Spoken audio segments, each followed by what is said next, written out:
Do you guys remember TF2 versus Overwatch? It started way back in 2016 to 2020. For those who don't know, Team Fortress 2 and Overwatch were competing against each other about who was the better game. Over the past years, Overwatch had many major changes, like putting the 2 in Overwatch and not changing the game. We can't deliver on that original vision for PvE that was shown in 2019. While Team Fortress 2 was just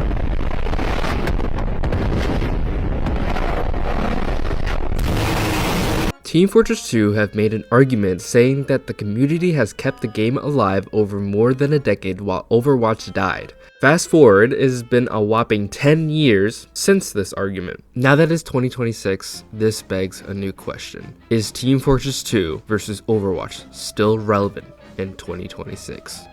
Hello everyone, my name is Tbandith. For those who already been here, good to see you again. And for those who are new here, welcome to the channel. Now, if you like what you see, please consider subscribing and liking the channel. Without further ado, please enjoy the rest of the video. Alright, let's do this one last time. On October 10th, 2007, Valve decided to release the Orange Box. The game came out with Half-Life 2, Portal, and a new Valve shooter game, Team Fortress 2. Team Fortress 2, also known as TF2, is a multiplayer first-person shooter game that has 9 playable characters, this being Scout, Soldier, Pyro, Demoman, Heavy, and of course you, my beloved engineer, Sniper, Medic, and Spy. TF2 was a huge success and was later released as a standalone game in 2008. It was later made free-to-play in June of 2011. TF2 was looking bright. They're getting updates, player counts are going up, and the community was making some interesting things. Got my shit, okay. Yep. And then, oh fuck, okay! It felt like TF2 was on the top until 2016. A certain game was introduced.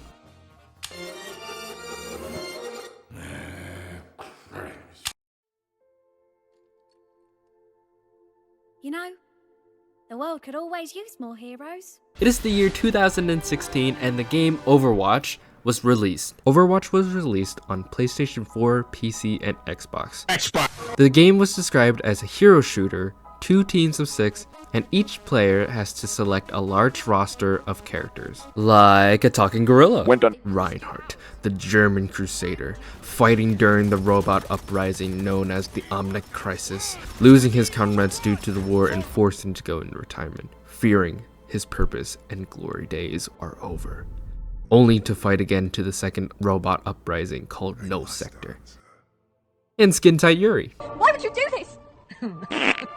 This game looked promising and beautiful. On the day Overwatch launched, the game reached 7 million copies on the first week, making Blizzard's fastest selling console game ever.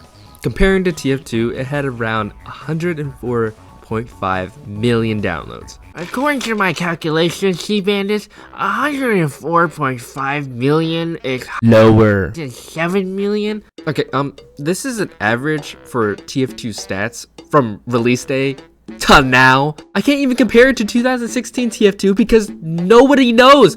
So you need to get off my... So Overwatch was dominating the hero shooter game industry and was beating TF2 from a landslide. So now that we have all that out of the way, let's get to the essential question. How did TF2 versus Overwatch start? I started playing TF2 back in 2019, where things were escalating. I did some research on why it was escalating, and I found someone who basically summed it up. By the Reddit user called suspicious_lone 8041 said Overwatch copied a lot of TF2's element. This, along with the neglect TF2 was dealing with at the time, made people fear Overwatch would kill TF2, which I think was true. Overwatch had many different aspects of the game that resembles TF2, from game modes like Payload or Capture Point to their Overwatch heroes and TF2 mercenaries. I remember a lot of people were arguing about who was the better doctor, Medic or Mercy. Another big thing that also pushed the idea of TF2 versus Overwatch was YouTubers. A YouTuber I used to watch TF2 content was Muselk. He was most notably known for his TF2 content alongside with Star_Uncle Dane, Germa, and so many talented creators. No. No, not you, Seamus. Ah, poo. TF2 was lacking in content. Without new content, people get burnt out from the game. Muzak played Overwatch during the beta, trying to seek out new content and better game stability. This led to TF2's community seeing this as a betrayal, leaving a permanent mark on the community. As for other TF2 content creators, they did the same, moving on to Overwatch or completely doing different things. It really did feel like Overwatch would be the game that would kill TF2. If things couldn't get any worse,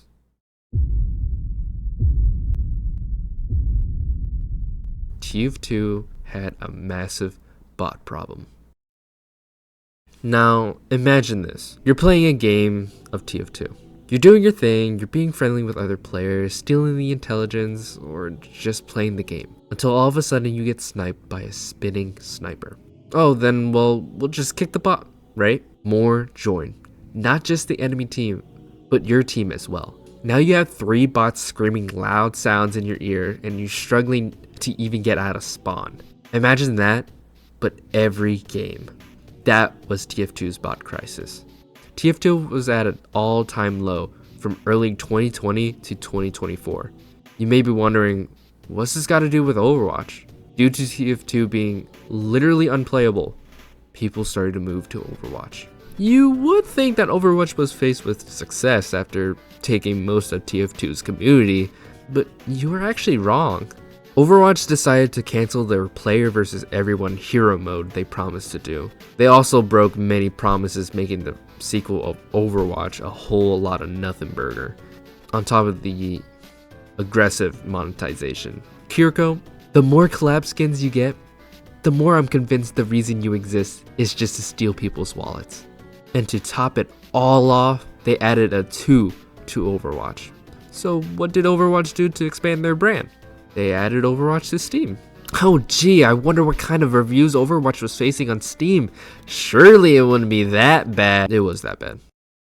Even I contributed to it. If Overwatch kept their promise and continued the PvE, then called it Overwatch 2, it would have been perfect. But no. As you can see, TF2 and Overwatch were both at a state where it wasn't as fun as it used to be. However, in 2023, TF2's summer update came out and implemented summer maps, more unusual effects, and a sex and hail game mode, alongside with hearing that Valve will fix the bot problem. Team Fortress 2 was looking bright for its future. As for Overwatch, they added a 5v5 game mode and added role queues. And Kiriko is still getting skins. The TF2 community will watch other games go down as their game stands up victorious. But there was a problem. TF2 still lacks something that modern games have, that being major updates. The last major update from TF2 was the Jungle Inferno update. Oh, but Tbandith, doesn't the summer update count as a update? Wrong! The summer update added maps, community hats, and taunts. It's just like Scream Fortress 2 and Smithmas. You can't tell me the summer update isn't going to be like them. Anyways, Team Fortress 2 is at a state where the game developers aren't really focused on the game anymore. Yeah, it gets those occasional community updates and maybe a potential update to TF2's player versus everyone, man versus machine, but it doesn't really change the fact that TF2 is still at a point in age where there's nothing left to do. As for Overwatch, it was dry. I guess you get the occasional new character, a new battle pass, I guess. Oh, and so moving forward, we're dropping the 2 and continuing simply as Overwatch. As of February 2026, Overwatch is officially continuing the lore by supposedly killing off Doomfist, bringing all of Overwatch together and fighting against Talon, the villains of Overwatch's lore. They added new characters too, not just one character, not just 2 characters, but 5 new characters. On top of that, there's this whole Overwatch versus Talon voting thing that they did. It gave players so many rewards for playing the game. Overwatch on Steam went from a peak of 42,000 players into 165,000 players within the span of 1 month. And what does TF2 has in 2026? The same thing that it always has, and nothing new. TF2 will always stay alive because of their community, but their 20 years of UNC status is definitely showing. This goes back to the question, is TF2 versus Overwatch still valid in 2026? No. It's no longer valid anymore. I'm sorry, TF2 fans, but their days of rivaling with other games are kinda over. TF2, to me, is the grandpa of games. You will definitely see inspiration taken from Team Fortress 2 in newer gen games, but this doesn't make it a competitor for Team Fortress 2. And some people need to acknowledge this. I love TF2 and it will hold a special place in my heart. Overwatch will continue to get updates and do new events until it's their time to go. But as for Team Fortress 2, all they can really do is sit back and reminisce their glory days of how they were one of the best shooter games of all time. Thank you all so much for watching this far. This took a lot of work to do, so please consider subscribing and liking the video. This kind of support helps me so much and lets me know that you want to see more of these videos. I also have a Discord, it's in the description, check it out. But with that all said, that is it for this video. Thank you so much for watching, and I'll see you all in the next video. Bye bye.